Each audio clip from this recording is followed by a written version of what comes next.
अस्सलाम वालेकुम स्टूडेंट। आज का जो मेरा वीडियो लेक्चर है ये क्लास 9 फिज़िक्स यूनिट नंबर 7 से मैंने न्यूमेरिकल प्रॉब्लम्स का लिया है। न्यूमेरिकल प्रॉब्लम्स की सीरीज़ में चला रहा था क्लास 9 फिज़िक्स यूनिट नंबर 7 से, और 7.8 तक मैंने अपने चैनल पे अपलोड कर दी, आप चेक कर लीजिएगा।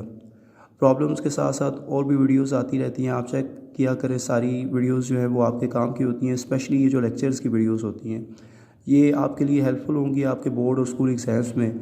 स्पेशली ये प्रॉब्लम्स काफ़ी डिफ़िकल्ट होते हैं और यूनिट 7 के तो काफ़ी डिफ़िकल्ट हैं भी, और अगर इनकी प्रैक्टिस ना की जाए तो ये बहुत डिफ़िकल्ट बन जाते हैं। इसलिए आप इन प्रॉब्लम्स को पूरा चेक कीजिएगा, वीडियो लेक्चर पूरा देखिएगा। अगर चैनल पे न्यू है तो सब्सक्राइब कीजिएगा और मेरी वीडियोस को ज़रा लाइक और शेयर कीजिएगा, और मेरे चैनल पे ही रहिएगा और वीडियोस को ज़रा चेक करते रहिएगा। तो प्रॉब्लम 7.9 है वो मैं स्टार्ट करता हूँ, और 7.8 तक की सीरीज़ मेरी वीडियो लेक्चर्स में मौजूद है क्लास 9 फिज़िक्स यूनिट नंबर 7 की। आप ज़रूर चेक कर लीजिएगा। और भी वीडियो लेक्चर्स हैं, क्लास 10 के भी हैं, 9th के भी हैं, वो भी चेक किया करें। कोई भी हेल्प आपको चाहिए हो तो आप कमेंट सेक्शन में जाके कमेंट कर सकते हैं, उसके मुताबिक भी मैं वीडियो लेक्चर्स जो है वो आपको शेयर कर दूँगा। तो लेक्चर में स्टार्ट करता हूँ, आपने कंप्लीट देखना है। तो लेक्चर में स्टार्ट करता हूँ। सबसे पहले इसकी स्टेटमेंट जो है उसको रीड आउट करता हूँ, ताकि आपके लिए प्रॉपरली सोल्यूशन और फार्मूला जो मैं बनाना चाह रहा हूँ और आपको समझाना चाह रहा हूँ वो आपको समझा सकूँ। 7.9 जो प्रॉब्लम है यूनिट 7 क्लास 9 फिज़िक्स से, वो ये है कि एन ऑब्जेक्ट हैज़ वेट। अब इसमें मैं एक चीज़ आपको सुजेस्ट कर दूँ, यहाँ पे यूनिट नंबर 7 के थ्योरेटिकल पोर्शन का एक टॉपिक है, लॉन्ग क्वेश्चन बड़ा ख़ास है, और वो आर्किमिडीज प्रिंसिपल का है। उसकी कॉम्बिनेशन ये यूज़ होगी इस प्रॉब्लम में, और उसके साथ साथ प्रिंसिपल ऑफ फ्लोटेशन। और जब हम आर्किमिडीज प्रिंसिपल और प्रिंसिपल ऑफ फ्लोटेशन पढ़ते हैं तो हमें ये पता चलता है हम किसी भी ऑब्जेक्ट का या किसी भी मटेरियल का या किसी भी चीज़ का, ऐसी चीज़ जो कि हमारे पास ऑब्जेक्ट के तौर पे होती है, हम उसका कंपैरिजन कर रहे होते हैं विद रिस्पेक्ट टू वाटर और विद रिस्पेक्ट टू एयर, उसके वेट के डिफरेंस के लिहाज से। तो उसी लिहाज से हम ये करेंगे। अब थ्रस्ट फोर्स हम यूज़ करेंगे, आर्किमिडीज प्रिंसिपल के फार्मूलाइजेशन जो है वहाँ से हम इसको यूज़ करेंगे, डेंसिटी का फार्मूला यूज़ करेंगे, और अब हम इसको स्टार्ट करते हैं। An object has a weight 18 newton. अब यहाँ पे देखिए एक ऑब्जेक्ट है और उसका वेट जो है वो 18 न्यूटन है, और वो एयर में। अब वो कहेगा कि इसका वेट जो है वो 11.4 न्यूटन है और वो वाटर में है, यानी कि जब उसको वाटर में इम्पल्स यानी कि वाटर में जब उसको डिप किया जाता है। आप देखिए यहाँ पे डिफरेंस आ गया, कंपैरिजन आ गया, एयर और वाटर में ऑब्जेक्ट का जो वेट है उसका कंपैरिजन आ गया, रेशो आ गया। आपने उसकी डेंसिटी कैलकुलेट करनी है और मटेरियल भी बताना है। मटेरियल के बारे में वहाँ पे इन्फॉर्मेशन यूनिट 7 में दी गई है उसके वैल्यू के लिहाज से, लेकिन क्योंकि इस एक ही न्यूमेरिकल में पूछा गया तो आप याद रख सकते हैं, अदरवाइज़ वहाँ से आप चेक कर लीजिएगा। हम इसकी कैलकुलेशन स्टार्ट करते हैं। सबसे पहले उसने जो वेट हमें मैथ्स की फॉर्म में उसने जो वेट हमें बताया है वो 18 न्यूटन है एयर में, सो उसको हमने लिख दिया। इसके अलावा वाटर में जो उसने बताया वो हमारा जो है वो डेफिनेटली उसने जो, इसके अलावा एयर में उसने जो बताया 11.4 है।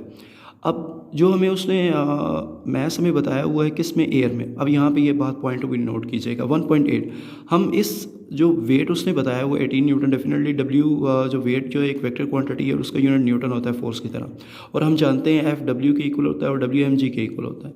यहाँ से अगर हम देखें तो हम जो है ना मैथ्स निकाल सकते हैं। क्यों निकाल सकते हैं हम, ये क्यों निकाल रहे हैं? इसलिए निकाल रहे हैं क्योंकि आगे डेंसिटी में जाएंगे तो मैथ्स की ज़रूरत पड़ेगी। कैसे निकाल सकते हैं? F equal to W, W equal to M G, तो एम यहीं रहा, जी इधर मल्टीप्लाई था, इधर आगे डिवाइड हुआ, जी की वैल्यू 10 होती है, 18 को 10 से डिवाइड किया, 1.8 जो है ये हमारे पास मैथ्स आ गया। किस चीज़ का? हमारे पास जो उस वक्त सिचुएशन है, जो उस वक्त ऑब्जेक्ट है, उसके लिहाज से।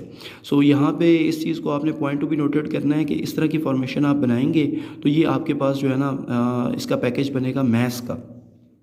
मैंने आपको बता दिया मैथ्स हम क्यों निकाल रहे हैं। इसलिए निकाल रहे हैं क्योंकि नीचे जाएंगे तो डेंसिटी हमने फाइंड आउट करनी है, कैलकुलेट द डेंसिटी।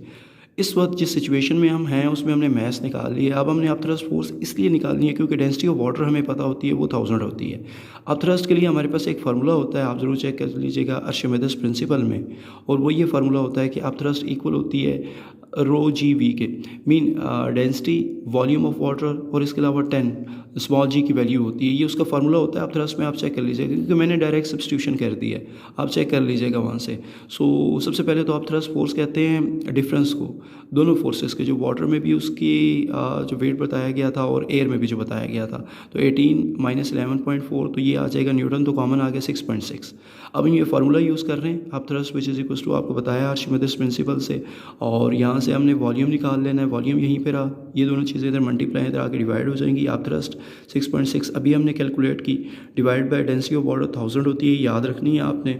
इसके अलावा 10 जो है स्मॉल जी की वैल्यू है, बताया भी आपको, ये आर्किमिडीज प्रिंसिपल से फार्मूला फार्मूला लिया है, ये इसी तरह 10 की पावर 4 बन जाएगी, ऊपर आगे माइनस हो जाएगी। सो ये वॉल्यूम आ गया फिल वक्त हमारे पास। अब इस वॉल्यूम को हम डेंसिटी के लिए यूज़ करेंगे। आप जानते हैं डेंसिटी का फार्मूला मैस बाय वॉल्यूम होता है, m बाई वी। m अभी आपको बताया 1.8 आया, कैसे आया ये सामने आपकी कैलकुलेशन है।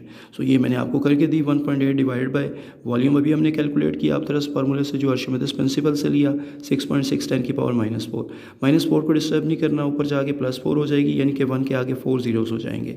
जबकि 1.8 डिवाइड बाय 6.6, ये जो कैलकुलेशन मैंने की है कटिंग वाली नहीं, ये वाली, ये चेक कीजिएगा। 1.8 डिवाइड बाय 6.6 डिवाइड करेंगे तो 0.2727 आ जाएगा, और इसे आगे आप इस नंबर से मल्टीप्लाई करेंगे, जो -4 था ऊपर आगे +4 हुआ, 1 के आगे 4 जीरोस, ये पॉइंट रिमूव हो जाएगा। 2727 किलोग्राम पर मीटर क्यूब डेंसिटी का यूनिट होता है।